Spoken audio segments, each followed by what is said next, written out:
Hey, what's going on, everybody? It's Justin. It's been a while. I've been out of the game for a couple of months. I never went anywhere. This just got put on the back burner for a little while. I still love talking about movies. I talk about them all the time. I just haven't posted anything on here, but I'm back. Hopefully, I'm back on a consistent basis. You never know, but I still love doing this. It'll be a part of me for a long, long time.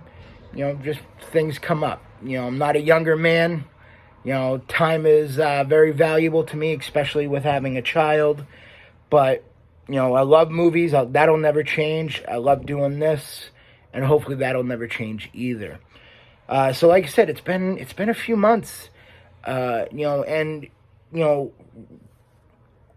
I knew I was going to come back.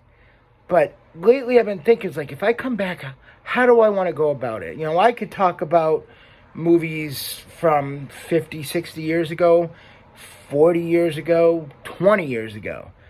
But I think for the foreseeable, future, hopefully in the coming weeks, I'm going to focus on the movies that I've had the opportunity to see this year. And that's a challenge for me. It's something that, I'm hesitant to do, because I love being able to watch a movie more than once to really get, a better sense of the movie. However, I think it's owed, if you haven't had a chance to see these new movies, I feel I owe it to you. And so that's what we're going to do. And I thought, what better way? I've been very fortunate to see some great movies this year. I've seen some movies that were a little lackluster, but, for the most part this year, it's been a pretty solid year of movies. And I was like, you know what?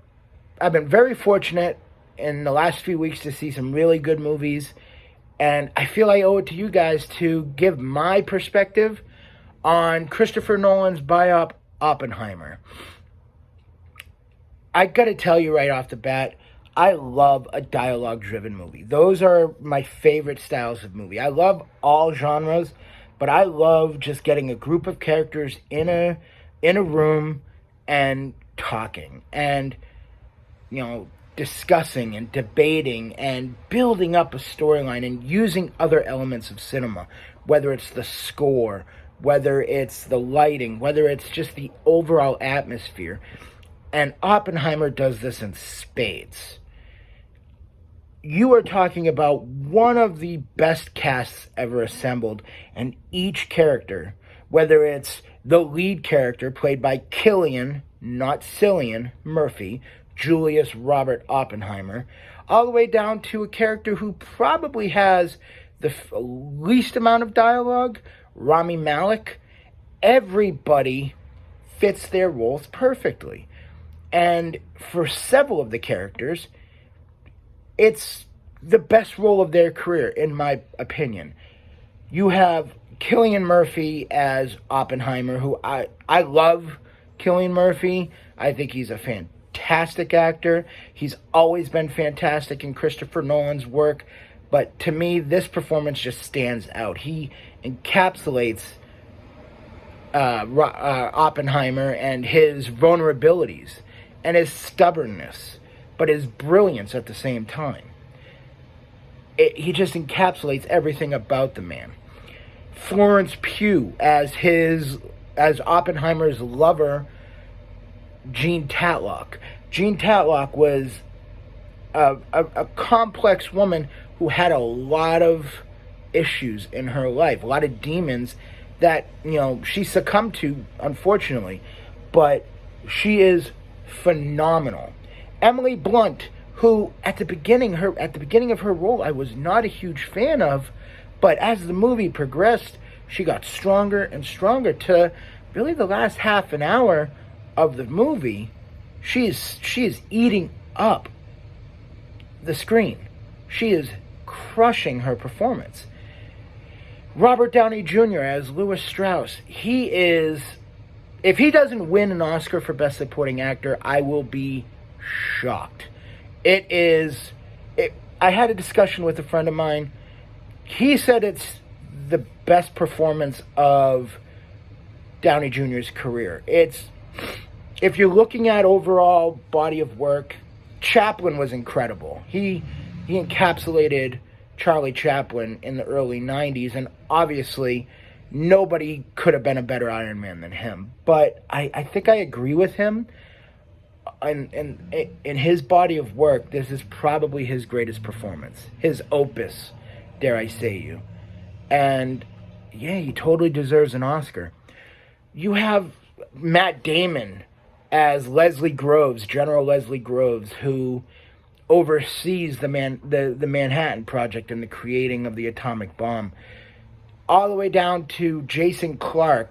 The cast is incredible. All their performances are incredible. And Christopher Nolan just does it again.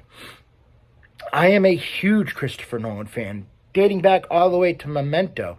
And not all his movies are as good as others, but he's never made a bad movie. Inception is incredible. Interstellar is incredible. Dunkirk is incredible. The Dark Knight trilogy, speaks for itself. He's never made a bad movie.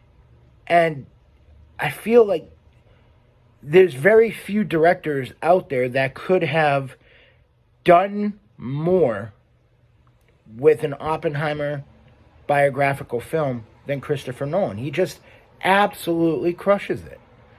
And he's going to be a front runner for Best Director. It's gonna win a ton of awards. I can already foresee that happening, and they're justly deserved. It is one of the best movies of this century, and maybe one of the best movies of all time. Top 50, top 100. Obviously, that's another story for another day, another discussion for another day.